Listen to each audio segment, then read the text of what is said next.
नमस्कार दोस्तों, आप सभी का स्वागत है हमारे YouTube चैनल शकुंतलम स्टडीज में। सबसे पहले तो दोस्तों आप सभी का बहुत बहुत धन्यवाद कि आपने हमारे पहले वीडियो अध्ययन की शुरुआत कैसे करें को ढेर सारा प्यार दिया और उसे काफी पसंद किया। इसके लिए मैं फिर से आप सभी का हार्दिक अभिनंदन करना चाहता हूं। दोस्तों आज हम अध्ययन की शुरुआत करेंगे और जो न्यू बिगनर हैं, जो नए बच्चे हैं, जो उत्तर प्रदेश पीसीएस या अन्य पीसीएस की तैयारी करते हैं, तो उन्हें भी अध्ययन की शुरुआत जियोग्राफी से करना चाहिए। इसके बहुत सारे फायदे हैं। जैसे सबसे बड़ा जो फायदा यह है कि जीएस के जो अन्य पार्ट हैं उनको समझने में काफी सहूलियत होगी। यदि आपने पहले से जियोग्राफी पढ़ लिया है और जियोग्राफी का एक आइडिया आपको हो गया है, तो जीएस के जो अन्य पार्ट हैं उनको समझने में काफी मदद करेगा जियोग्राफी। जैसे जैसे मान के चलिए आप इतिहास पढ़ रहे हैं, ठीक, तो इतिहास में हम लोग क्या पढ़ते हैं? इतिहास में हम पढ़ते हैं कि कौन सा शासक था, उसका साम्राज्य क्या कहां कहां था, उसके यहाँ व्यापारिक गतिविधियां क्या थी, ठीक है, और उसके कला के बारे में, संस्कृति के बारे में, कहां उसने कौन सा मंदिर बनवाया, कौन सा मस्जिद बनवाया। तो यदि हमको भूगोल की जानकारी है तो इतिहास को समझने में आसानी होगी। दूसरी चीज है अर्थव्यवस्था। जैसे अर्थव्यवस्था किस पे डिपेंड है? अगर आप पूरी अर्थव्यवस्था देखेंगे तो वो प्राकृतिक और मानव संसाधनों पे डिपेंड होता है। तो प्राकृतिक और मानव संसाधनों की कहां कहां पे आवश्यकता है या कहां कहां मौजूद हैं, ये जब हम जियोग्राफी पढ़ेंगे तो अच्छी तरह से समझ पाएंगे। तो इसीलिए इकोनॉमिक्स को पढ़ने में भी जियोग्राफी काफी सहायता हमारी करेगा। उसके बाद इंटरनेशनल रिलेशन, पीसीएस के मुख्य परीक्षा के पेपर में हम विदेशी संबंध पढ़ते हैं। तो विदेशी संबंध भी हम बहुत अच्छे से तभी समझ पाएंगे जब हमें विभिन्न देशों की भू स्थिति, वहां की भू स्ट्रेटजी, भौगोलिक अवस्थिति इत्यादि की जानकारी हो। इसीलिए आईआर पढ़ने में भी भूगोल हमारी काफी मदद करता है या करेगा। उसके बाद देखिए हम क्या होता है कि अगर किसी पार्टिकुलर जगह की संस्कृति या सामाजिक संरचना हमें पढ़ना हो तो भी अगर भूगोल की जानकारी है तो उसे समझने में सहूलियत होगी। जैसे कोई भी सामाजिक संरचना या संस्कृति किसी भी जगह की, वो वहां के भौगोलिक कारकों पर डिपेंड करती है, और अगर हमें भौगोलिक कारक पहले से पता है तो वहां की संस्कृति और सामाजिक संरचना को पढ़ने में काफी आसानी होगी। ठीक है। दूसरा जो सबसे इंपॉर्टेंट चीज है, ये हमारे सिलेबस का एक बड़ा हिस्सा कवर करता है। ठीक है। जैसे अगर हम उत्तर प्रदेश पीसीएस की बात करें या अन्य लोक सेवा आयोग के परीक्षाओं की बात करें, तो प्रीलिम्स में सामान्य अध्ययन का जो पहला पेपर होता है, प्रीलिम्स में कुल 150 सवाल पूछे जाते हैं। 150 सवाल में से लगभग 30 से 35 सवाल ये जियोग्राफी से रिलेटेड होते हैं। ठीक है। उसके बाद मेंस की अगर बात करें, उत्तर प्रदेश मेंस की, तो भूगोल को सामान्य अध्ययन के पहले पेपर में रखा गया है। ठीक है। और ये जो पेपर होता है ये 200 नंबर का होता है। इसमें से 40 से 45 नंबर के सवाल भूगोल से रिलेटेड पूछे जाते हैं। इसीलिए भूगोल बहुत इंपॉर्टेंट हो जाता है हमारे लिए। अब थोड़ा सिलेबस की बात कर लें, हम उत्तर प्रदेश पीसीएस के सिलेबस की बात कर लें, तो प्रीलिम्स में भूगोल के देखिए क्या क्या टॉपिक शामिल किए गए हैं। भारत और विश्व का क्या क्या, भौतिक भूगोल, सामाजिक भूगोल और आर्थिक भूगोल। इसमें आगे ये लिखा हुआ है कि विश्व के संबंध में जो हमको भौतिक, सामाजिक और आर्थिक भूगोल पढ़ना है उसकी जानकारी सामान्य रखनी है। उसके बाद दूसरा जो टॉपिक शामिल किया गया है वो है जैव विविधता और जलवायु परिवर्तन। ये भी जियोग्राफी से रिलेटेड है। तीसरा पर्यावरण और पारिस्थितिकी। ये हमारे पीटी का सिलेबस है, उत्तर प्रदेश पीसीएस की मैं बात कर रहा हूं।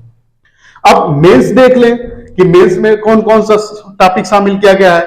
तो मेंस में देखेंगे विश्व के प्रमुख प्राकृतिक संसाधनों का वितरण, किसका किसका, जल का, मिट्टी का, वन का, और किसके संदर्भ में, स्पेशली दक्षिण और दक्षिण पूर्व एशिया के संदर्भ में। दूसरा जो टॉपिक है वो है भौतिक भूगोल की प्रमुख विशिष्टताएं। विशिष्टताएं क्या क्या, भूकंप, सुनामी, ज्वालामुखी, चक्रवात, पवन और हिमसरिताएं। तीसरा जो टॉपिक शामिल किया गया है वो है भारत के सामुद्रिक संसाधन और उनकी संभाव्यता क्या है, इसके बारे में। और चौथा जो टॉपिक शामिल किया गया है वो है जनसंख्या और अधिवास, उनका प्रकार, प्रतिरूप, नगरीकरण, स्मार्ट नगर और स्मार्ट गांव। ये हमारा सिलेबस है। मैंने पहले वीडियो में बताया था कि जिस टॉपिक को पढ़ना है उसके सिलेबस की जानकारी हमको होनी चाहिए। चलिए अब जियोग्राफी से हम शुरुआत करने जा रहे हैं, तो जियोग्राफी का थोड़ा बहुत आइडिया हमको जरूर होना चाहिए, उसकी बेसिक्स थोड़ी सी हमको जानकारी होनी चाहिए। जैसे सबसे पहले जियोग्राफी होता क्या है, तो देखिए जियोग्राफी दो यूनानी शब्दों से मिलकर बना है, जियो और ग्राफियन। ठीक है, जियो का मतलब होता है पृथ्वी और ग्राफियन का मतलब होता है वर्णन करना। ठीक है, तो सामान्य भाषा में अगर कोई आपसे पूछे कि जियोग्राफी क्या है तो बता दीजिए कि पृथ्वी का वर्णन करना ही जियोग्राफी है। ठीक है, अब जियोग्राफी को एक अलग अध्ययन शास्त्र के रूप में स्थापित करने का श्रेय एक यूनानी विद्वान थे इराटोस्थनीज, इनको जाता है। इराटोस्थनीज इनको जाता है।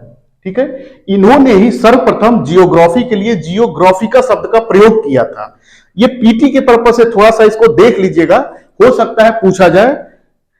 ठीक है, उसके बाद इराटोस्थनीज ने सबसे पहले पृथ्वी का परिधि नापने का प्रयास किया था। ठीक है, उसके बाद इन्होंने दुनिया का पहला नक्शा बनाने का प्रयास किया था। ठीक है, और उसके बाद लीप ईयर का भी आविष्कारक इनको माना जाता है। इसीलिए इराटोस्थनीज को फादर ऑफ जियोग्राफी भी कहा जाता है। फादर ऑफ जियोग्राफी भी इनको कहा जाता है। ठीक है, फादर ऑफ जियोग्राफी। ठीक है, इनको व्यवस्थित भूगोल का जनक भी कहा जाता है। व्यवस्थित भूगोल का जनक भी इनको कहा जाता है। ठीक है, इसको थोड़ा सा देख लीजिए कि इराटोस्थनीज को फादर ऑफ जियोग्राफी भी कहा जाता है और व्यवस्थित भूगोल का जनक भी कहा जाता है। हालांकि कुछ विद्वान जो है ये हिकैटियस को फादर ऑफ जियोग्राफी मानते हैं। हिकैटियस, ये नोट कर लीजिएगा, अगर आपके प्रीलिम्स क्वेश्चन में ये दोनों विकल्प हो, इराटोस्थनीज और हिकैटियस, तो इराटोस्थनीज पे ट्रिक करिएगा, और अगर हिकैटियस बस है तो हिकैटियस को ही मानिएगा। ठीक है, अब जो आधुनिक भूगोल हम पढ़ते हैं, ठीक है, उनका जो जनक है, उनके जनक का नाम है एलेक्जेंडर वान हम्बोल्ट। एलेक्जेंडर वान हम्बोल्ट, आधुनिक भूगोल का जनक इनको कहा जाता है। आपने कॉस्मॉस नामक किताब के बारे में सुना होगा, उस किताब की रचना इन्होंने की थी। पनामा नहर के बारे में आप लोग जानते होंगे, या आगे हम बताएंगे। तो पनामा नहर बनाने का सुझाव अलेक्जेंडर वान हम्बोल्ट ने ही दिया था। ठीक है, इतना आप समझ गए। अब जियोग्राफी की शाखाओं के बारे में जान लेते हैं। तो देखिए मुख्य रूप से जियोग्राफी की दो शाखाएं हैं, एक है भौतिक भूगोल, फिजिकल जियोग्राफी, और एक है मानव भूगोल, ह्यूमन जियोग्राफी। ठीक है, तो एक चीज और देख लेते हैं। भौतिक भूगोल का जो जनक है वो कहा जाता है पोलिडोनियस को। याद कर लीजिएगा, भौतिक भूगोल का जनक पोलिडोनियस को कहा जाता है, और मानव भूगोल का जनक फ्रेडरिक रेटजल को कहा जाता है। फ्रेडरिक रेटजल को कहा जाता है। ठीक है, क्या कहा जाता है? भौतिक भूगोल का जनक किसको? पोलिडोनियस को। और मानव भूगोल का जनक किसको कहा जाता है? फ्रेडरिक रेटजल को। एक चीज और मैं बता दूं आपसे कि जेम्स रेनल को, एक नाम नोट कर लीजिए आप, हो सकता है प्रीलिम्स में कभी ये पूछा जाए, जेम्स रेनल को फादर ऑफ इंडियन जियोग्राफी कहा जाता है। फादर ऑफ इंडियन जियोग्राफी, यानी कि भारतीय भूगोल का जनक कहा जाता है इनको, जेम्स रेनल को, जियोग्राफी। ठीक है, ये आप लोग देख लीजिए। अब आते हैं, देखिए दो शाखाएं होगी, भौतिक भूगोल और मानव भूगोल। अब भौतिक भूगोल की 4 उप शाखाएं हैं, जिसमें पहला है जियोमॉर्फोलॉजी, जिसे भू आकृति विज्ञान कहते हैं। दूसरा है ओशिनोग्राफी, जिसे समुद्र विज्ञान कहते हैं।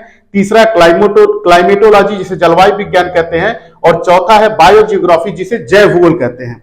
जियोमॉर्फोलॉजी के अंतर्गत हम स्थल रूपों का अध्ययन करते हैं, स्थल पे जो उच्चावच पाए जाते हैं वो, उनका निर्माण कैसे हुआ है और मानव से उनकी रिलेशनशिप क्या है, इसका हम अध्ययन करते हैं। तो अगर स्थल पे हम उच्चावच की बात करें तो स्थल के उच्चावचों को 3 भागों में बांटा जाता है। प्री के पर्पस से ये थोड़ा सा देख लीजिएगा। 3 भाग होते हैं, प्रथम श्रेणी के उच्चावच, द्वितीय श्रेणी के उच्चावच और तृतीय श्रेणी के उच्चावच। प्रथम श्रेणी के उच्चावच में हम रखते हैं महाद्वीप, और महासागरी बेसिन को, ठीक है। द्वितीय श्रेणी के उच्चावच में हम रखते हैं पर्वत, पठार, झील और मैदान को, ठीक है। और तृतीय श्रेणी के उच्चावच में हम रखते हैं जो भी बहिर्जात प्रक्रम है, जैसे मान के चलिए नदी हो गया, हिमसरिता हो गया, पवन हो गया, ये अपने साथ कुछ अवसाद बहा के ले जाते हैं। तो जब वो अवसाद बहा के ले जाते हैं और वो अवसाद कहीं इकट्ठा होते हैं तो विभिन्न स्थलाकृतियां बनती है, जैसे कि नदियां अपने मुहाने पे अवसादों को बहा के ले जाती है और डेल्टा का निर्माण करती है, डेल्टा। तो ये जो होते हैं जितने भी प्रतिरूप बनते हैं, इसको तृतीय श्रेणी के उच्चावच में रखा जाता है। प्री के पर्पज से इसको थोड़ा सा आप देख लीजिएगा कि उच्चावच तीन तरह के, स्थल पे जो उच्चावच पाए जाते हैं तीन तरह के होते हैं। प्रथम श्रेणी के उच्चावच, द्वितीय श्रेणी, तृतीय श्रेणी। प्रथम श्रेणी में महाद्वीप और महासागरी बेसिन को रखा जाता है, द्वितीय श्रेणी में पर्वत, पठार, झील और मैदान को रखा जाता है, और तृतीय श्रेणी में जो नदी होते हैं, वायु होते हैं, पवन होते हैं, ये जो बहा के अपने साथ अवसाद ले जाते हैं, उनके निक्षेपण से जो स्थलाकृतियां बनती हैं उसको तृतीय श्रेणी के उच्चावच में रखा जाता है। अब आइए ओशियनोग्राफी, इसके तहत हम समुद्रों का अध्ययन करते हैं। जैसे क्या कि जल का वितरण क्या है, जल का भौतिक और रासायनिक गुण क्या है, महासागरी धाराएं क्या है, ज्वार भाटा क्या है, सागरी संसाधनों का अध्ययन, ये सारी चीज हम ओशियनोग्राफी में करते हैं। जलवायु विज्ञान में हम, क्लाइमेटोलॉजी में हम वायुमंडल का अध्ययन करते हैं। किसका अध्ययन करते हैं? वायुमंडल का हम अध्ययन करते हैं, ठीक है। और चौथा है जैव भूगोल, बायोजियोग्राफी, इसमें हम जैव मंडल का अध्ययन करते हैं। किसका अध्ययन करते हैं? जैव मंडल का अध्ययन करते हैं, ठीक है दोस्तों। ये हो गया हमारा भौतिक भूगोल। अब आ जाइए मानव भूगोल। तो मानव भूगोल की भी 6 शाखाएं हैं, उप शाखाएं हैं। राजनीतिक भूगोल, सामाजिक सांस्कृतिक भूगोल, आर्थिक भूगोल, जनसंख्या भूगोल, अधिवास भूगोल और प्रादेशिक भूगोल। अगर हम सिलेबस के नजरिए से देखें तो मानव भूगोल में हमको राजनीतिक भूगोल नहीं पढ़ना है, सामाजिक और सांस्कृतिक भूगोल पढ़ना है, क्योंकि यहां पे प्री में देखेंगे आप सामाजिक भूगोल को रखा गया है। उसके बाद आर्थिक भूगोल को पढ़ना है, जनसंख्या भूगोल को पढ़ना है, क्योंकि प्री और मेंस ये दोनों में आते हैं। अधिवास भूगोल को भी पढ़ना है, देखिए यहां पे अधिवास रखा गया है। प्रादेशिक भूगोल को हमको नहीं पढ़ना है, ठीक है। ये हो गया हमारा सिलेबस भौतिक भूगोल और मानव, ये उप शाखाएं हो गई भौतिक भूगोल और मानव भूगोल की। तो ये भूगोल का मोटी मोटा आपको मैंने आइडिया बता दिया, ठीक है। अगले वीडियो में हम आपको बताएंगे कि पृथ्वी की आंतरिक संरचना कैसी है, उसका निर्धारण कैसे किया गया है। धन्यवाद मित्रों, बहुत बहुत धन्यवाद आपका।